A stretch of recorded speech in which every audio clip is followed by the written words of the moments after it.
बेळगाव जवळील नावगे गावातील टिक्सो टेप उत्पादन कारखान्यात झालेल्या आगीच्या दुर्घटनेच्या ठिकाणी जिल्हा पालकमंत्री सतीश जारकीहोळी यांनी बुधवारी रात्री भेट देऊन परिस्थितीची पाहणी केली। जिल्हाधिकारी मोहम्मद रोशन आणि पोलीस आयुक्त याडा मार्टिन मार्गन्यान यांनी घटनेची माहिती दिली। जिल्हा पंचायत मुख्य कार्यकारी अधिकारी राहुल शिंदे आदी उपस्थित होते।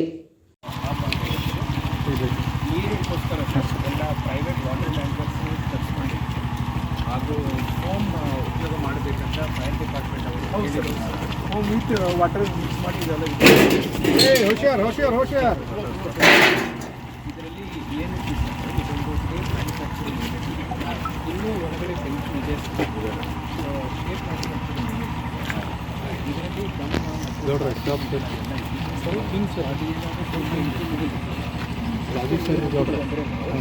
ಜಾಸ್ತಿ ಆಗ್ತಾ ಇತ್ತು।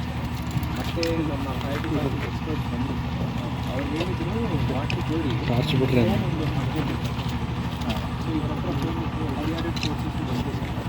ಆಮೇಲೆ ನಮ್ಮ ಇಂಡಾಲ್ಕೋದಿಂದ ಹಾಗೂ ನಮ್ಮ ಆಯಿಲ್ ಸಣ್ಣ ಫೀಸ್ ಕಟ್ ಮಾಡಿ ಒಳಗಡೆ ಇಮಿಡಿಯೇಟ್ಲಿ ನಮಗೆ ಕಮಿಷನ್ ಆಗಿದ್ದೀವಿ।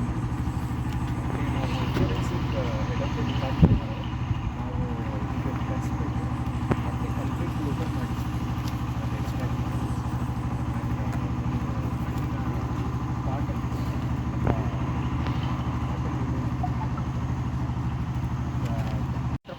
ಅದರ ಒಳಗಡೆ ಕರೆಕ್ಟ್ ಅದೇ ಪಾಯಿಂಟಲ್ಲಿ ಕಟ್ ಮಾಡೋದಲ್ಲ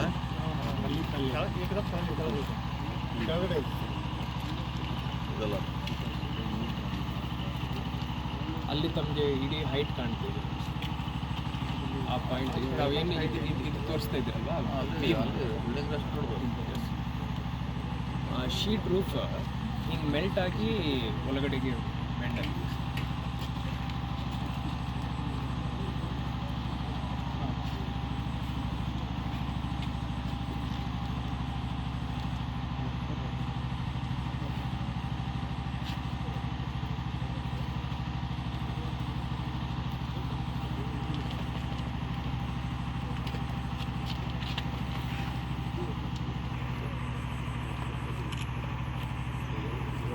विनोद कोलकार, KMM मराठी, बेळगाव।